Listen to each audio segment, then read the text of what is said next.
नमस्कार, अपना बिहार देख रहे हैं आप और मैं हूं आपके साथ सोनाली सिंह। बुलेटिन की शुरुआत करते हैं बक्सर से आ रही बड़ी खबर के साथ। बक्सर में संदिग्ध परिस्थिति में 5 लोगों की मौत की खबर सामने आई है। 3 लोगों की हालत फिलहाल गंभीर बताई जा रही है, जिन्हें इलाज के लिए सदर अस्पताल रेफर किया गया है। आपको बताते चले कि मुरार थाना के अंसारी गांव की ये पूरी घटना है। प्रशासन इस पूरे मामले की जांच में जुट गई है। तो बक्सर से ये बड़ी खबर बता रहे हैं, जहां पर 5 लोगों की संदिग्ध मौत हुई और 3 लोगों की हालत फिलहाल गंभीर बताई जा रही है, जिनका सदर अस्पताल में इलाज जारी है। बेचारी के का करू रतिया में का भइल? रतिया में चाट करत रहा, चोरो बकरो करत रहा, फोन करत रहन कुछ लोग। हाँ। अच्छा, फिर चोरो बकरो करत रहा नु। हाँ हमनी का जाने जो खाई पी ले बाड़ा नी ओ का ताड़ा। हाँ हमनी का ता उ का तरह जम घर नहीं की खइले। हाँ खेत कोड़ गई रही हो जे अपने खइले बाई तत्ती ले बाबलो खइले रहा। हाँ आलू आलू भी खइले रहा। हाँ ओ ले गुले लानी। हाँ आलू गुल्ला के बाद में तब हरियर गुले लगलन नु। हरियर उगले लगल। हाँ, तब हम देही अचानक हो के लागलो। तो लेके गई रहलो कोई हॉस्पिटल? लेके गई रही। ओ जे श्री डॉक्टर कह देला से मर गेले है नो। और देखिए, बक्सर मौत मामले में जिलाधिकारी ने कहा है कि मौत की वजहों का खुलासा जांच के बाद ही हो पाएगा। उन्होंने कहा कि हर स्तर से जांच लगातार जारी है। यहाँ पे सामने जब आए थे तो उनको भी उजला रंग का कुछ वो केमिकल दिया गया था। उनका कहना है कि देसी शराब नहीं था, वो केमिकल का था। तो वर्तमान में हम लोग जहाँ स्पॉट पे हैं, किसी तरह का कुछ जो डब्बे मिले हैं, डब्बे में हालांकि कोई केमिकल अभी नहीं है, लेकिन हम लोग जो है वो एनालिसिस के लिए हम लोग भेजेंगे। वर्तमान स्थिति यही है कि 5 लोगों की मृत्यु हुई है, 2 लोग इलाजरत हैं। वहीं बक्सर के अंसारी गांव में जिन लोगों की मौत हुई है, उनमें आनंद कुमार सिंह, मिंकू सिंह, भिरुक सिंह, शिव मोहन यादव और सुखू मुसहर शामिल है। ये 5 मृतकों के नाम आपके टीवी स्क्रीन पर। आनंद कुमार, मिंकू सिंह की मौत हुई। उसके अलावा देखिए, भिरुक सिंह, शिव मोहन यादव की मौत। कुल 5 लोगों की मौत यहाँ पर संदिग्ध बताई जा रही है। सुखू मुसहर की भी मौत हुई है और इन सभी की उम्र 30 साल से लेकर 60 साल के बीच बताई जा रही थी। जबकि बंटी सिंह, मुन्ना चौधरी और संजय चौधरी का इलाज फिलहाल अस्पताल में जारी है। और बक्सर से हमारे सहयोगी पुष्पराज फोन लाइन पर जुड़ गए हैं। पुष्पराज, देखिए, डीएम ने जांच कमेटी का गठन किया है, जांच की बात लगातार की जा रही है, लेकिन सवाल यही कि कुछ केमिकल की भी बात सामने आ रही है, वो क्या है?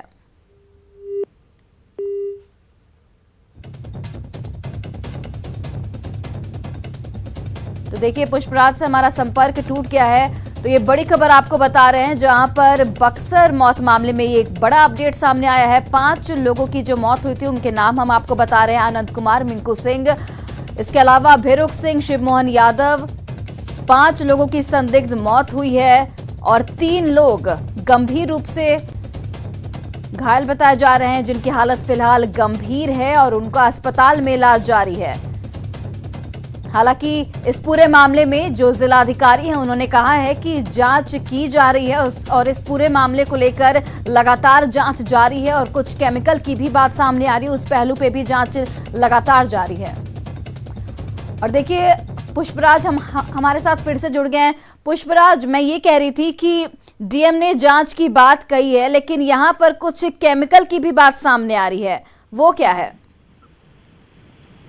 इस घटना के बाद बक्सर डीएम मोहम्मद समीर खुद गांव में कैंप किए हुए हैं और जो सामान एग्जिबिट हुआ है, जहां कल खाना बनाए जाने की बात कही जा रही है और यहाँ लोगों ने खाना खाया था, तो वहां से कुछ केमिकल है जो बक्सर डीएम को बरामद हुआ है। जो जांच टीम इनके साथ काम कर रही है, उन लोगों ने उस केमिकल को जब्त किया है और इसकी एक्सपर्ट से जांच कराई जाएगी, तभी कुछ स्थिति स्पष्ट हो पाएगा कि मौत की असली वजह क्या है। जी चलिए पुष्पराज, बहुत बहुत धन्यवाद तमाम जानकारियों के लिए। तो ये बड़ी खबर आपको बता रहे हैं, बक्सर मौत मामले में बड़ा अपडेट सामने आया है। 5 मृतकों की जो पहचान है वो हो चुकी है और 3 की हालत फिलहाल गंभीर बताई जा रही है, जिनका इलाज लगातार जारी है।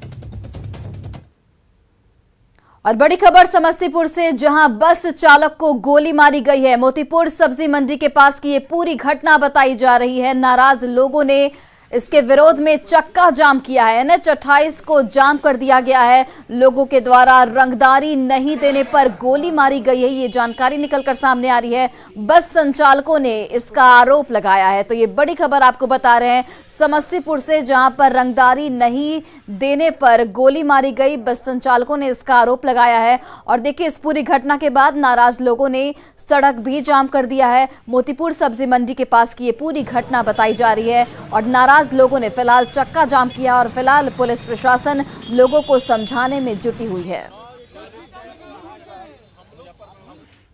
हम जा रहे थे, पीछे से आवाज लगाया रोकने के लिए। कौन सी गाड़ी से आप? स्टार बस है, वो है अल्ट्रा AC वैष्णो बस है। फिर वहाँ से मोटरसाइकिल से बोला रोकने के लिए, रोका गाड़ी। फिर पीछे से एक मोटरसाइकिल और आया, उस पर 3 आदमी था, 3 आदमी। वो 2 आदमी निकल करके आके धनाधन गोली चलाने लगा है। तो हम लोग आए हैं इंक्वायरी करने। हम लोग तो क्रिमिनल को पकड़ने के चक्कर में है, तो यहाँ पर देख रहे हैं कि लोग रोड जाम कर दिए हैं। पहले रोड जाम छोड़ा है, उसके बाद में हम लोग क्रिमिनल के पीछे पकड़ने का कार्रवाई करेंगे। मामले कब की घटना है सर? कब की घटना है? सुबह की घटना है। और खबर कटिहार से, जहां एम्बुलेंस की व्यवस्था नहीं होने पर मरीज को अस्पताल पहुंचाने के लिए ठेला गाड़ी का सहारा लिया गया। अहमदाबाद प्रखंड का ये पूरा मामला है, जहां पर रायपुर से प्रसव के लिए महिला को ठेला गाड़ी पर अहमदाबाद स्वास्थ्य केंद्र लाया गया। आपको बताते चले कि यहां पर 2 एम्बुलेंस है, लेकिन दोनों ही खराब हैं, जिससे कि मरीजों को इसकी सुविधा नहीं मिल पाती है। हालांकि जिला अधिकारी ने जल्द ही समस्या के समाधान का भरोसा दिया है।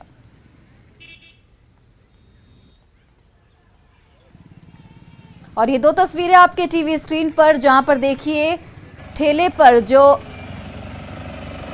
महिला है उन्हें ठेले पर ले जाया जा रहा है। और देखिए यहां पर 2 एम्बुलेंस खड़ी है, लेकिन दोनों ही खराब है, जो स्वास्थ्य विभाग की जो व्यवस्था है उस पर एक गंभीर सवाल खड़े कर रही है। एम्बुलेंस खराब है, वहाँ सेविका भी मेरा स्थिति में नहीं बैठ हुआ। लास्ट में हमारा ठेला में लेकर आना पड़ा, वही रायपुर से हॉस्पिटल, अहमदाबाद हॉस्पिटल। समस्या है कि एम्बुलेंस नहीं मिला, रोगी को लेकर आए हॉस्पिटल, ठेला में करके लेकर आए हॉस्पिटल अहमदाबाद। समस्या यही है कि रात से बहुत गड़बड़ है तो एम्बुलेंस जब खराब है तो कोई उपाय करके तो लाना ही होगा। तो हमारा दामाद ठेला में लेकर गया है। एम्बुलेंस के बारे में हम लोगों ने 2 प्रक्रिया अपनाई है। एक जो नीति आयोग के माध्यम से हमें विगत वर्ष में कुछ राशि प्राप्त हुई थी, उससे हम लोगों ने 10 बाइक एम्बुलेंस का क्रय किया है। 2 बाइक एम्बुलेंस ऑलरेडी डिलीवर्ड हो चुके हैं और 1 सप्ताह के अंदर बाकी 8 बाइक एम्बुलेंस भी होंगे, जिससे सुदूर क्षेत्रों से जो पेशेंट्स हैं उनको अस्पताल ले जाने में सहूलियत होगी।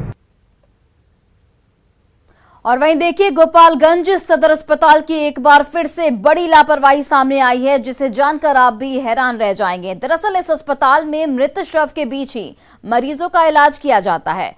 ये उस अस्पताल की लापरवाही है जिस अस्पताल को ISO से मान्यता प्राप्त है। अस्पताल के इमरजेंसी वार्ड के बेड पर चादर से ढके इस शख्स को 26 जनवरी की सुबह गोपालगंज रेलवे स्टेशन से बेहोशी की हालत में सदर अस्पताल में भर्ती कराया गया था, जहां इलाज के दौरान इसकी मौत हो गई। लेकिन पिछले 24 घंटे से वह अब तक शव यूं ही बेड पर पड़ा रहा और बगल में मरीजों का इलाज लगातार जारी है।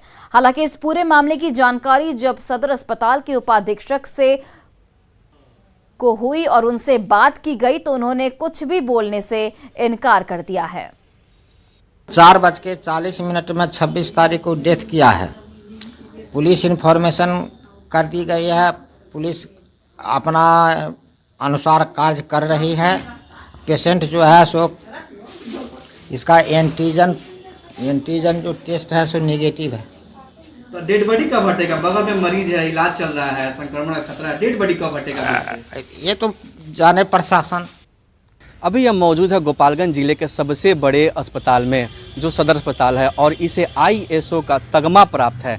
लेकिन यहाँ लापरवाही का आलम इस कदर है जिसकी हम एक बानगी आपको दिखाने जा रहे हैं। ये सदर अस्पताल का इमरजेंसी वार्ड है और ये डॉक्टर का रूम है और ये नर्स का जो है ड्यूटी कक्ष है और ठीक यहीं पर एक मरीजों के लिए वार्ड बना है, वार्ड नंबर 4। इसी वार्ड में हम आपको एक तस्वीर दिखा रहे हैं जहां पर कल एक मरीज को लाया गया और उसकी मौत हो गई।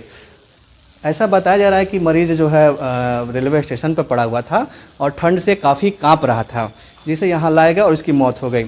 ये वही मृत व्यक्ति है जिसे बेड पर रखा गया है और ठीक इसी के बगल में यहाँ पर एक मरीज़ जो है महिला है, उसका इलाज चल रहा है और ठीक इसी के बगल में एक और मरीज़ है जिसका इलाज चल रहा है। तो एक तरफ जहाँ मृत व्यक्ति को रखा गया है, ठीक उसी के बगल में जीवित व्यक्ति का इलाज चल रहा है। इस कदर लापरवाही यहाँ पे है कि जो मरीज है उन्हें भी संक्रमण फैलने की आशंका है। हम यही बात करते हैं जो मरीज है उन्हें कितनी परेशानी हो रही है। आप लोग कब से यहाँ भर्ती हैं? हमने के 3 बजे से, कल के 3 बजे से हमने के भर्ती बनी सन। तो क्या परेशानी आप लोग क्या हो रही है? परेशानी जो है हम लड़की के छत पर से गिर गई तो दर्द कमर में बाह में, तो हम ले कहीं 3 बजे तक लाश हो जाबिन पड़ रहे तो देखाई सन तब अथी रहन तो कहले आधार कार्ड दिलो अपन तो ना दे ना रहुए। तब कब से ये लाश कब से पड़ा? ये लाश पड़ल बा 3 बजे से। तो आप लोग कैसे बगल में इलाज करा पा रहे हैं? डर है कि क्या कैसे रात भर काटे? हाँ तो हमने के डर से आदमी रात भर जागल बा, आदमी की बजे यहाँ के ले जाएंगे। अब जागल बन सन के डेढ़ाई बन सके ले जाओ है ना कि बाज यहाँ के ले जाएंगे। डर भी है संक्रमण डर डेढ़ाई रही सन रात भर जागल बन सन। तो सुना आपने जो मरीज हैं उन्हें भी कितनी परेशानियों का सामना करना पड़ रहा है, उन्हें भी ये चिंता सता रही है कहीं इलाज कराने के दौरान संक्रमण ना फैल जाए और पूरी रात मरीजों ने भी जो है जाग कर बिताई है। तो ये लापरवाही का आलम है अस्पताल का, लेकिन पिछले 24 घंटे से जो शव पड़ा हुआ है उसे अभी तक हटाया नहीं गया है। अब इस शव को कब हटाया जाएगा ये भी देखना है। गोविंद कुमार, न्यूज़ 18, गोपालगंज। वहीं देखिए, शिवहर सदर अस्पताल में स्वास्थ्य विभाग ने सीसीटीवी कैमरे लगाए हैं, जिससे अब लापरवाह डॉक्टर और कर्मियों पर नजर रखी जाएगी। राज्य स्वास्थ्य समिति की ओर से ये व्यवस्था की गई है। अब पटना में बैठकर यहां की गतिविधियों पर अधिकारी नजर रख सकते हैं।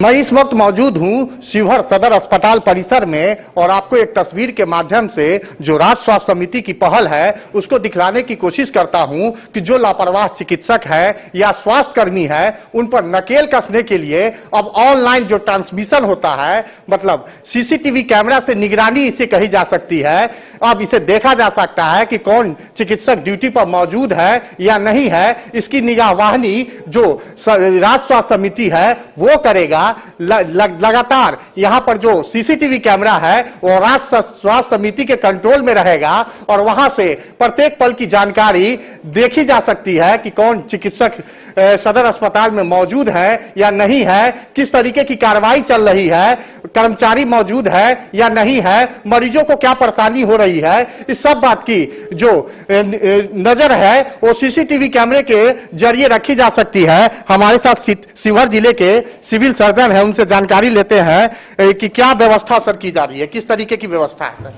ये स्वास्थ्य व्यवस्था को सुदृढ़ करने के लिए कि अक्सर ये कंप्लेन मिलता है कि चिकित्सक नहीं हैं, तो उसको डायरेक्ट जो सीसीटीवी कैमरा के थ्रू निगरानी होगा जिला माने राज्य मुख्यालय से, और इसके लिए उनको संजीवनी के थ्रू किस डॉक्टर का कब कहाँ ड्यूटी है वो दिया हुआ है और वो मॉनिटर वहाँ से करेंगे कि डॉक्टर बैठा हुआ है कि नहीं जिस डॉक्टर का ड्यूटी है, और इससे पब्लिक को ज़्यादा फायदा होगा कि जिस डॉक्टर से दिखाना था वो डॉक्टर मौजूद है या नहीं है। ये कार्रवाई शुरू है, सभी जिला में सीसीटीवी कैमरा लग रहा है, जैसे शिवहर में हम लोग का लगा हुआ है, अन्य जिला में भी लग रहा है और हो सकता है कि फरवरी से ये कार्यक्रम शुरू हो जाए। जो सरकार की मंशा है कि ज्यादा से ज्यादा लोगों को स्वास्थ्य सुविधा हासिल हो सके, उसमें किसी तरीके की अड़चन नहीं आए, इसके लिए सीसीटीवी कैमरे की नजर से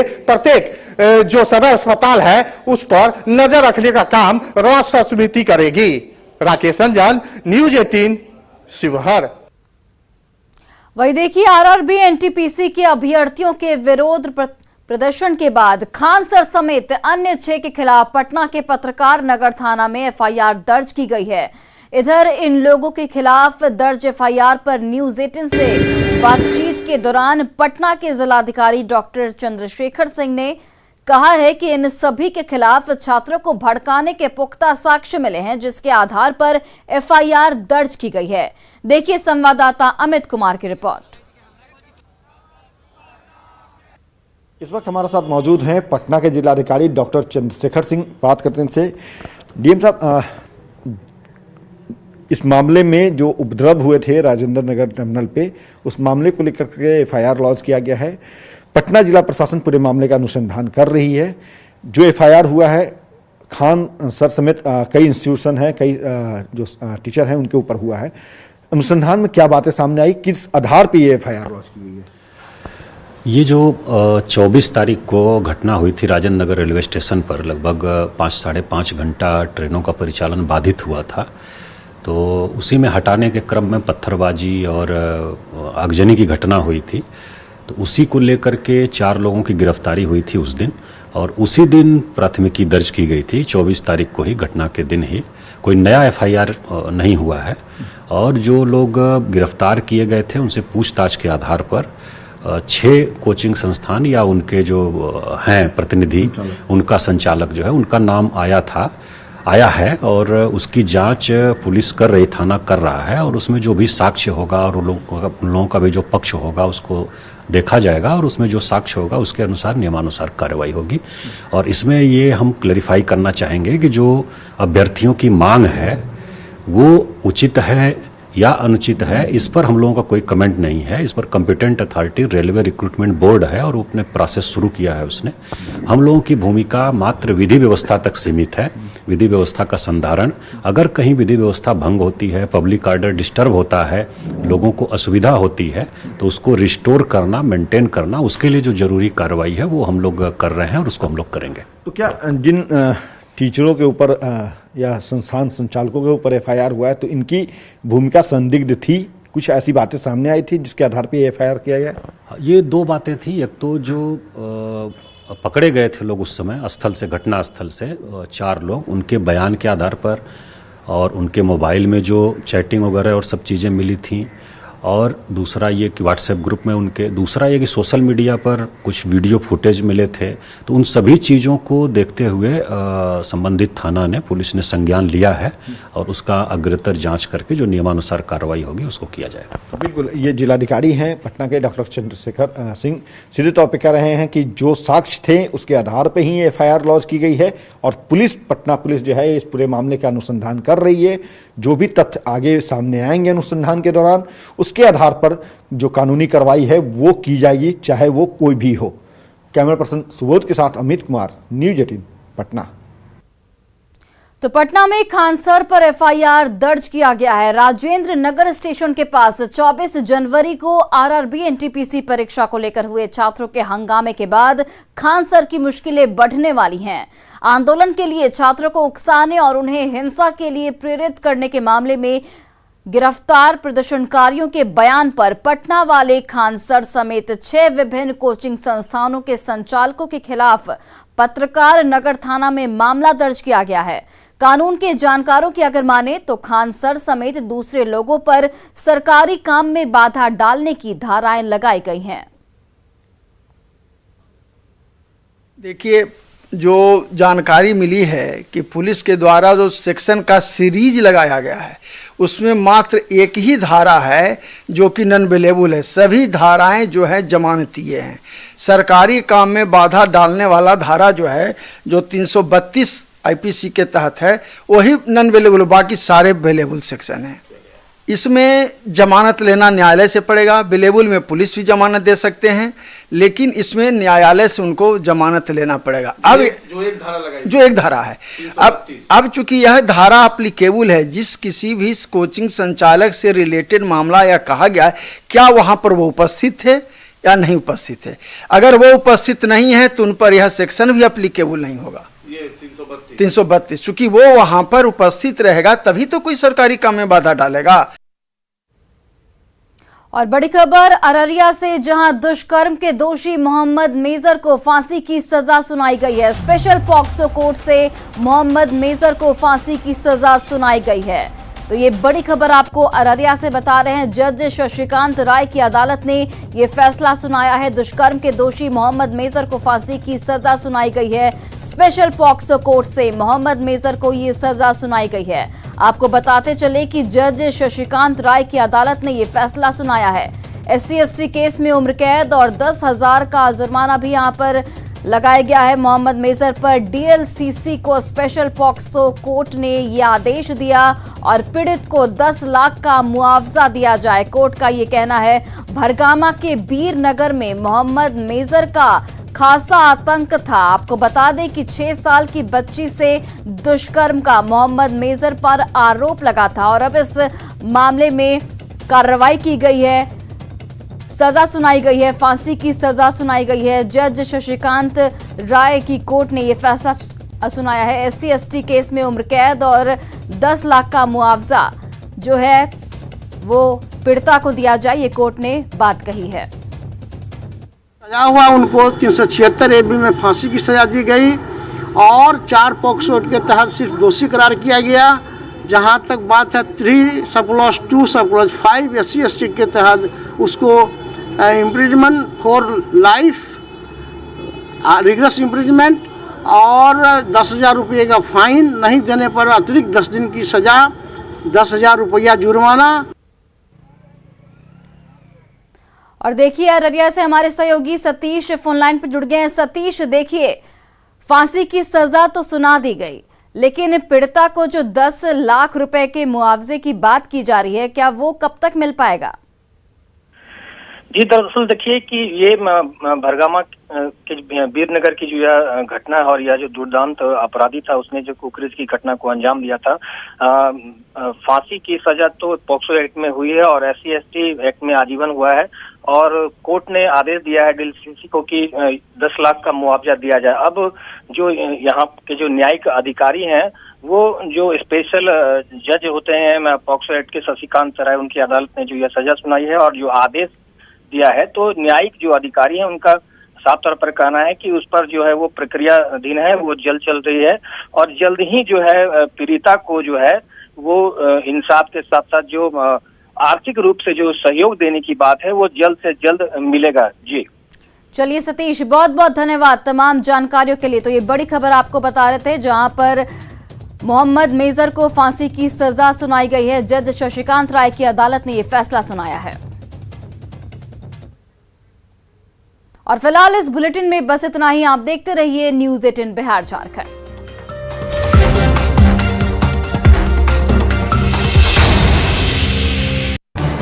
इस न्यूज हेडलाइन